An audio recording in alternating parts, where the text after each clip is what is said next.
Welcome back to the Deep Dive. It is really great to have you with us today. Glad to be here. You know, we all pay for insurance, assuming it's this like invisible, perfectly reliable safety net. Right. You pay your premium month after month, year after year, and you naturally think, well, if the worst happens, I'm caught. Yeah. If a storm rolls through and tears off the roof, or a pipe bursts while I'm at work, the system works. It is the fundamental promise of the entire industry, really. You transfer your financial risk to a massive corporation for a monthly fee. Exactly. And in exchange, you purchase security. It's a psychological transaction just as much as a financial one. Okay, let's unpack this.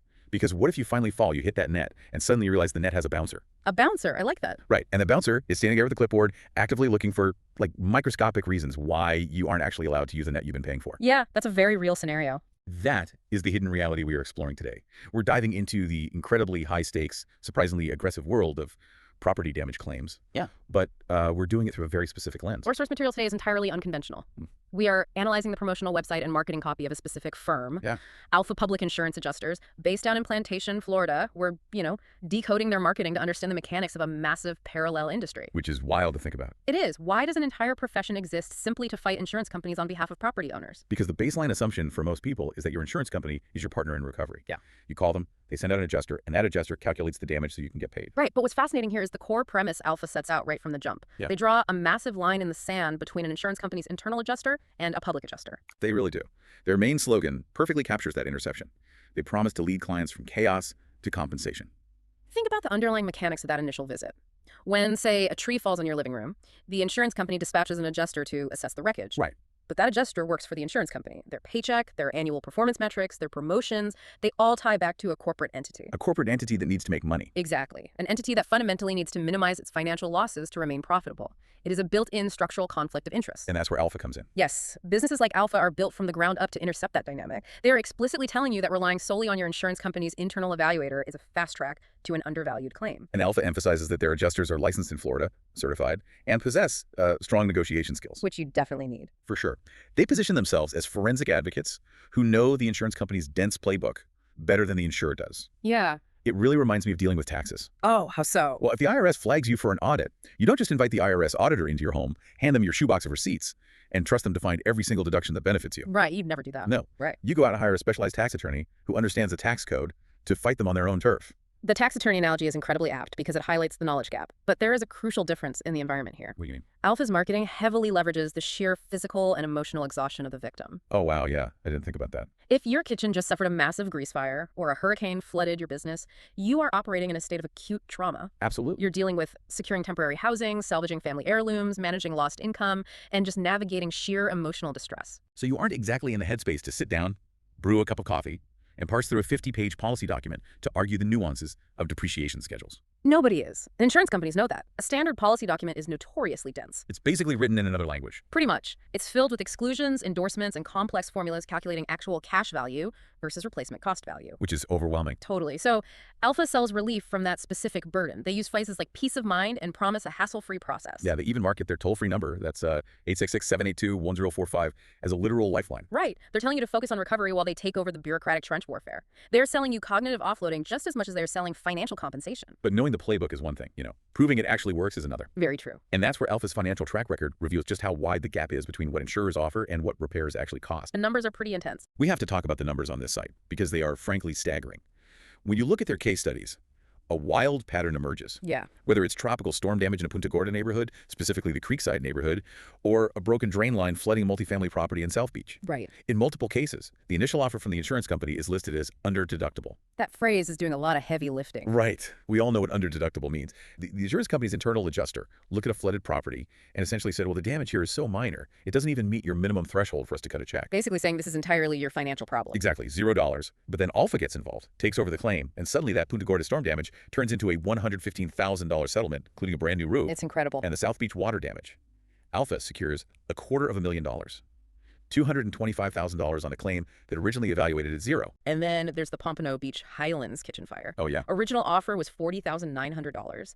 Alpha stepped in and got them $185,000. It's insane. They advertise these as astronomical percentage increases, like plus 115,000%, plus 225,000%. It is shock value marketing at its finest. Here's where it gets really interesting, though.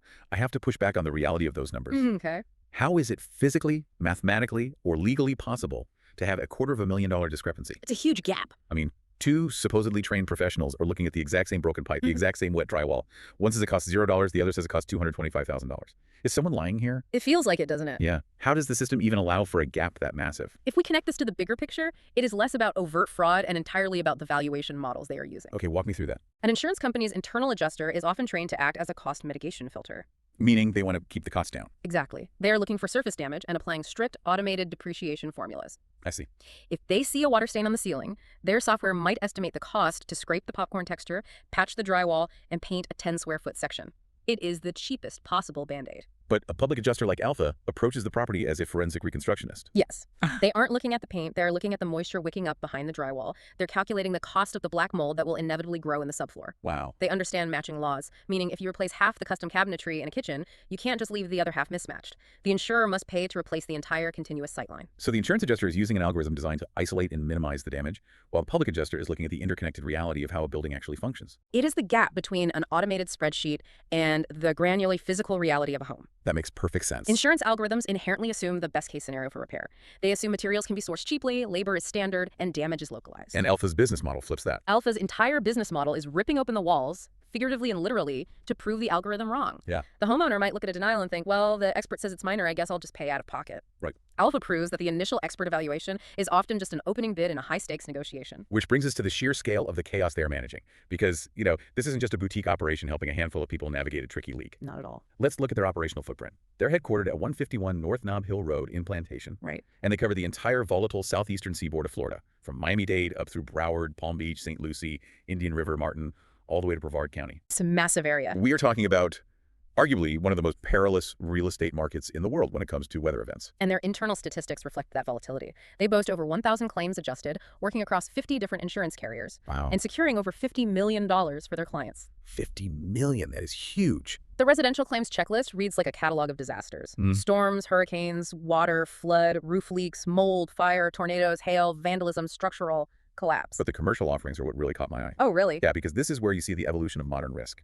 Aside from physical damage to a warehouse or an office park, they handle business interruption claims. Which makes sense. Right, if a hurricane rips the roof off your restaurant, you can't see customers, so you lose revenue. The insurer owes you for that lost time. Exactly. But right below that, they list cyber claims for digital breaches. That is surprising. It is wild that a company whose bread and butter involves physical estimators wearing hard hats to inspect torn shingles is also dealing with hackers stealing data. Yeah, it's a huge shift. It's like hiring a massive muscle-bound physical bodyguard to stand outside your front door and then suddenly handing him a laptop and asking him to protect your digital identity and your crypto wallet. That's a great way to put it. It really shows how the very nature of property damage is shifting. It's an unexpected pivot, but it emphasizes how commercial insurance policies actually function as highly complex, multi-layered financial instruments. Yeah. Alpha is positioning itself not just as a crew of construction estimators, but as forensic financial auditors. But how does a property damage adjuster actually assess a cyber claim? I mean, they aren't ripping out wet drywall anymore. What are they looking at? They are forensically auditing server downtime.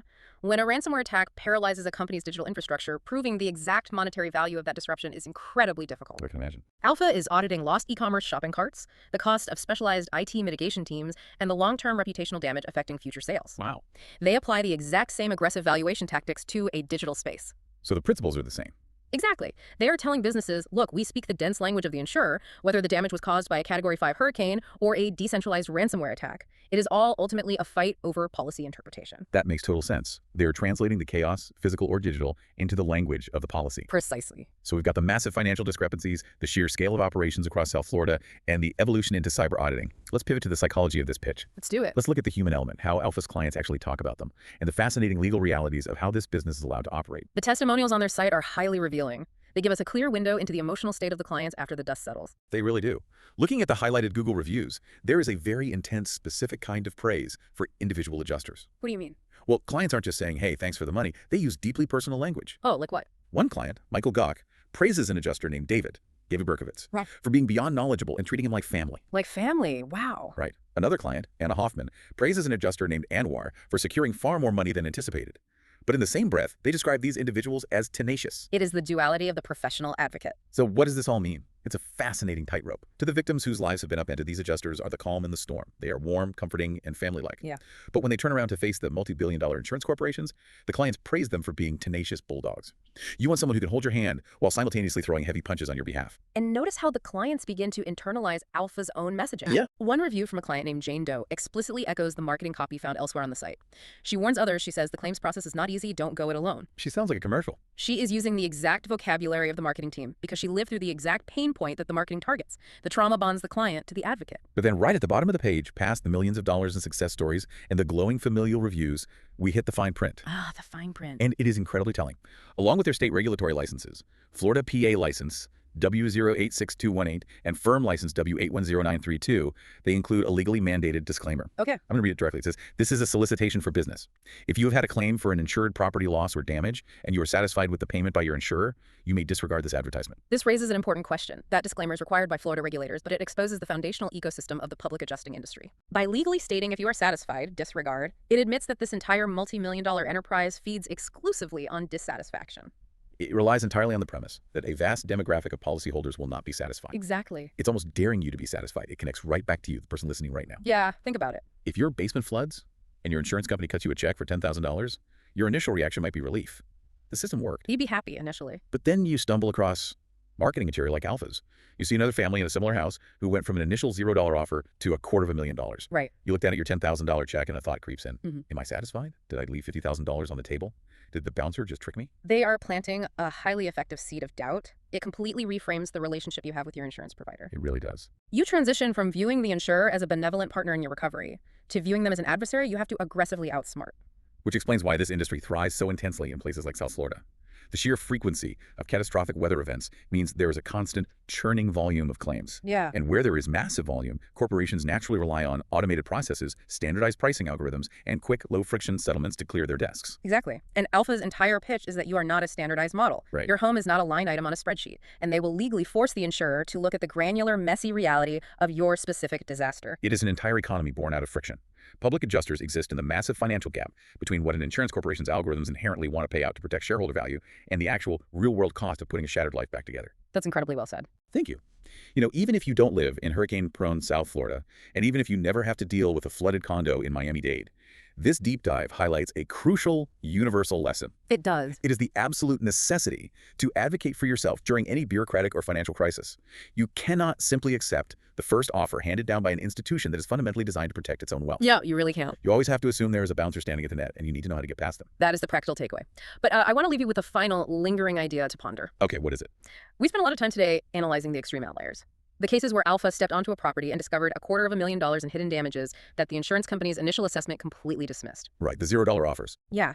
If a third-party adjuster can routinely walk into a home and find 6 figures of missed damage, well, what does that imply about the baseline algorithms that these massive insurance corporations are using to process millions of claims every single day? Wow. Yeah, if it happens on these massive claims, it's happening on the small ones too. Exactly. Are those initial underdeductible offers truly just the result of a rushed, overworked adjuster making an honest mistake? Or is chronically under-assessing damage a deliberate, calibrated feature of the system, relying heavily on the statistical probability that most people will simply accept the algorithm's math and never hire someone to double-check their work? That is a chilling thought to end on. If you've been paying for that invisible safety net your entire life, it might be worth taking a really close look at exactly who is standing guard at the door. Thanks for joining us on the deep dive. We'll catch you next time.